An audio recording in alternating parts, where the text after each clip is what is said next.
لوگ ہمیں کتنی زیادہ بلیم کرتے ہیں، کتنی زیادہ لیگیشنز پاکستان پہ صبح شام لگتی رہتی ہیں، لیکن ہم کہتے ہیں نہیں جی یہ تو یہودیوں کی سازش ہے، اور یہ تو انڈیا کی سازش ہے، اور یہ تو کافروں کی سازش ہے، کر کے ہم اپنی کہانی آگے بڑھاتے رہتے ہیں، اور ہم کبھی بھی نہیں مانتے کہ کچھ ہم نے بھی غلط کیا ہے، اور کسی چیز پہ ہمیں بھی شرمندہ ہونا چاہیے اور ہمیں بھی معافی مانگنی چاہیے، تاکہ کم سے کم ہم نہیں تو ہمارے بعد آنے والی جنریشن جو ہیں وہ تو سر اٹھا کے چل سکیں۔ ہمارے سر تو جھکے ہوئے ہیں شرمندگی سے، لیکن مانتے تو ہم نہیں ہیں نا، ہم تو کہتے ہیں ہم نے تو کچھ نہیں کہا، تو بھارت کی سازش تھی۔ لیکن اگر اب ہم بنگلہ دیش کو دیکھیں تو بنگلہ دیش آپ دیکھیے کہ کہاں سے کہاں پہنچ گیا، 71 سے لے کر ابھی 2021 میں اگر ہم بنگلہ دیش کو دیکھیں تو اس نے ہر فیلڈ میں جو ہے وہ ترقی کی ہے، اور ہر جگہ پہ وہ ہمیں آگے آگے ہی نظر آتا ہے، اور اس کی ایک بہت بڑی ریزن یہ ہے کہ انہوں نے اپنا ڈیفنس بجٹ بہت کنٹرول میں رکھا ہوا ہے۔ ڈیفنس بجٹ کو انہوں نے ایجوکیشن بجٹ سے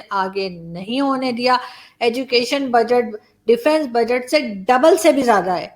تو یہ سب کچھ ہمیں کیا بتاتا ہے؟ یہ ہمیں یہی بتاتا ہے کہ ان لوگوں کے پاس دماغ تھا، اور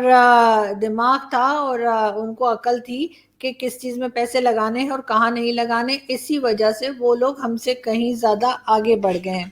ابھی آپ جانتے ہی ہیں کہ جی سنڈے کو فادرز ڈے منایا جا رہا ہے، تو سب لوگ اپنے پیرنٹس کا بہت خیال رکھیں اور ان کے ساتھ زیادہ سے زیادہ ٹائم سپینڈ کریں۔ ویسے تو مجھے سمجھ نہیں آتی مدرس ڈے اور فادرز ڈے کی، کہ جی وہ ایک دن جو ہے وہ منایا جاتا ہے اور پھر سب لوگ اپنے پیرنٹس کو ٹویٹر اور فیس بک اور اس طرح وہاں جو سوشل میڈیا ہے وہاں پہ آ کے وشز لکھ رہے ہوتے ہیں، اور میجورٹی لوگوں کے جو پیرنٹس ہیں وہ اتفاق سے سوشل میڈیا یا تو اتنا فریکوینٹ یوز کرتے ہی نہیں یا پھر بالکل ہی نہیں کرتے۔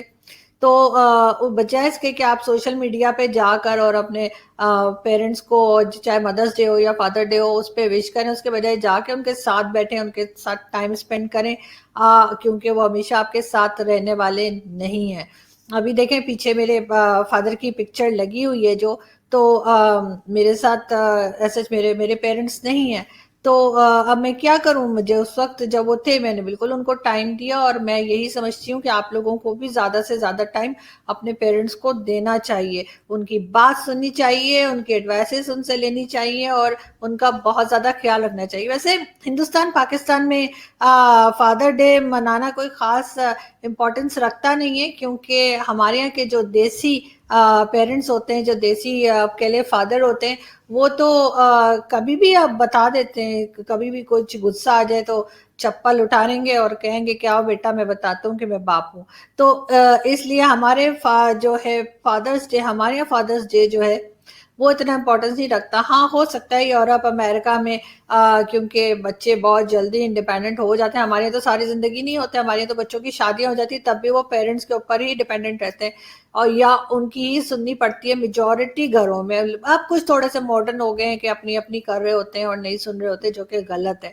لیکن بہت افسوس کی بات یہ ہے کہ اب ہندوستان پاکستان میں بھی اولڈ ہومز بن گئے ہیں، جہاں پہ لوگ اپنے پیرنٹس کو اور اپنے جو بزرگ ہیں ان کو وہاں پر چھوڑ کے چلے جاتے ہیں۔ مجھے بڑی حیرت ہوتی ہے، ماں باپ جو ہیں وہ 5 بچوں کو پال لیتے ہیں، لیکن 6 بچوں سے 2 ماں باپ نہیں رکھے جاتے۔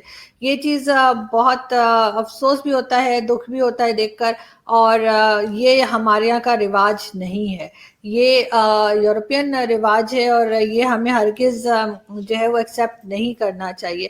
ہاں ہمیں یورپینز کو بتا دینا چاہیے کہ جی یورپ والو کان کھول کے سن لو، ہم تمہارا جو کلچر ہے نا اور تمہارے جو رواج ہے وہ ہم ایکسیپٹ نہیں کریں گے، ہاں تمہارا ویزا ہم لے لیں گے، ویزا ہمیں دے دو۔ تو ویزا لے کے آپ کو پتہ ہی ہے کہ ہندوستانی پاکستانی بڑے خوش ہوتے ہیں کہ جی ہم کسی جگہ یورپین کنٹری میں چلے گئے، امریکہ پہنچ گئے، یا کسی اور جگہ پہ جہاں بھی ان کو اچھا لگتا ہے جانا چاہتے ہیں، تو وہاں جانا ہمیں بہت پسند ہے۔ لیکن وہاں جا کر بھی ہم وہ سرسوں کا ساگ اور جو ہے نا وہ مچھلی تل کے اور اس طرح کی کڑی بنانا نہیں چھوڑتے، تو جس کی وجہ سے میں نے سنا ہے کئی لوگ کہتے ہیں کہ یار ان تو ہمارا کچن خراب کر دیتے ہیں، اتنا کھانا پکاتے ہیں، اتنا کھانا پکاتے ہیں۔ لیکن خیر یہ ایک الگ بات ہے، یہ تو میں آپ کو ویسے ہی کہہ رہی تھی لائٹر نوٹ میں، لیکن پھر بھی اپنے پیرنٹس کا بہت زیادہ خیال رکھیں۔ اور ابھی جب جبکہ فادرس ڈے آ رہا ہے پھر تو اور بھی زیادہ. پاکستان میں وہ جو ایک کیس آپ نے 2 دن پہلے دیکھا تھا، وہ ملا کا جو چل رہا تھا، جس پہ ہم نے ویڈیو بھی بنائی تھی، اور وہ ملا صاحب بھاگ گئے. ان کے اوپر ایف آئی آر کٹ گئی اور کہا گیا کہ جی اس کو اریسٹ کریں گے. اور بات ہے کہ مولانا طارق جمیل اور دوسرے جتنے بھی وہ ہیں، کہنا چاہیے کہ جتنے بھی مولوی ہیں، ان میں سے کوئی بھی جو ہے وہ باہر نکل کر نہیں آیا. کسی نے اس مولوی کے بارے میں نہ کوئی فتویٰ دیا، نہ کوئی بات کی. لیکن ہاں یہ ضرور ہے کہ وہ ملا بھاگ گیا ہے. ایف آئی اے نے، یعنی اس کی ایف آئی آر اس کی کٹ گئی ہے، اور پولیس اس کو ڈھونڈ رہی ہے. پلس، ہمارے یہاں پلس کہتے ہیں پنجابی میں، تو پلس اس کو ڈھونڈ رہی ہے، اور ہو سکتا ہے جلدی پکڑا بھی جائے. لیکن فی الحال وہ فرار ہے، اور اس کے ساتھ کے جتنے مولوی ہیں جو اس کے ساتھ خطبے دیا کرتے تھے، بھاشن دیتے تھے، وہ سب بھی فرار ہیں. اور سب کے سب اب اس انتظار میں ہیں کہ اب آگے کیا ہوگا. اس لیے آپ کو پتہ ہے کہ زیادہ تر کیسز اسی طرح کے نکلتے ہیں. تو اس لیے وہ مولوی صاحب کے ساتھ ساتھ میرا خیال ہے 2-4 لوگ اور بھی غائب ہو جائیں گے، کیونکہ کئی باقی صاحب کی ویڈیو بھی نہ لیک ہو جائے. لیکن یہ ضرور ہے کہ جس وقت کوئی ملا جو ہے وہ اپنے خطبے میں، جمعے کے خطبے میں یا مسجد میں کسی وقت، جس وقت یہ ڈرامے کرتے ہیں اور رو رو کے کہہ رہے ہوتے ہیں کہ یا اللہ ہم بڑے گناہ گار ہیں، تو ان کی بات پہ بالکل یقین کر لیجئے، کیونکہ یہی لوگ ہیں جو اصل میں گناہ گار ہیں. عام آدمی تو ایسا نہیں کرتا جیسے یہ سو کالڈ ریلیجیس اسکالرز کرتے ہیں. تو بالکل اپنا بہت خیال رکھیے گا. آپ سے ملاقات ہوگی نیکسٹ ویڈیو میں. اور اپنے بچوں کو بھی بتائیے. ایک تو سب سے پہلے مدرسے بند ہو، لیکن مدرسے بند ہونے کے ساتھ ساتھ جو بچے اسکول جاتے ہیں، کالج جاتے ہیں، ان کو بھی بتائیے کہ اپنی سیفٹی کے لیے وہ کیا کر سکتے ہیں، اور اپنے پیرنٹس کے ساتھ ان کا بہت ہی فرینڈلی بیہیویئر ہونا چاہیے، تاکہ بچے ہر بات آپ سے شیئر کر سکیں. اپنا بہت سارا خیال رکھیے گا. Thank you.